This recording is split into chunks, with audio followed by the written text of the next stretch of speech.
how do we move somebody from a fixed mindset on a particular topic to a growth mindset? Yeah, so step number one is to become more self-aware, because some of us kind of have labeled ourselves or branded ourselves as growth minded, and that's good, that we want to be in a growth mindset.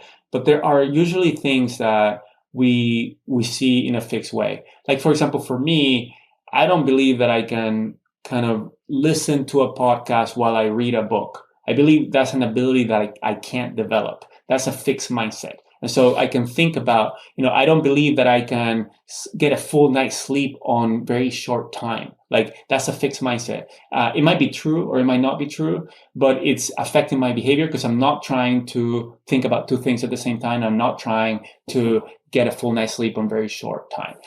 So it has consequences. But often for most of us, when we start reflecting on what abilities and qualities do I tend to see as fixed, whether it's the ability to empathize with people, right? Or the ability to better understand people who are different than us. We then identify kind of how that behavior is getting in the way. So self-awareness, I would say, is step number one.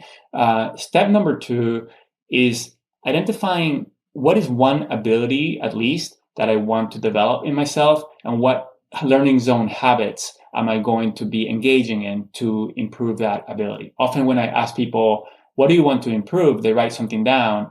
And then later we reflect on, okay, are you engaging in the learning zone with regards to that thing on a regular basis? Then people say, oh, no, I'm just kind of performing and thinking that I'm going to get better that way. So being deliberate about what habits am I trying to build, and then reminding ourselves regularly of our intention to engage in those habits. Like, for example, for me, every morning, I remind myself of what I'm trying to get better at. And I think that that's a really powerful, simple thing, morning habit that kind of fosters, it primes a growth mindset and it primes the learning zone. So it reminds us every day. And then we start noticing more opportunities for us to learn and improve more throughout our days. And the more we do that, the more we end up being in a growth mindset. So learning kind of what is it that I want to do, like to improve, and just reminding and working at it on a regular basis.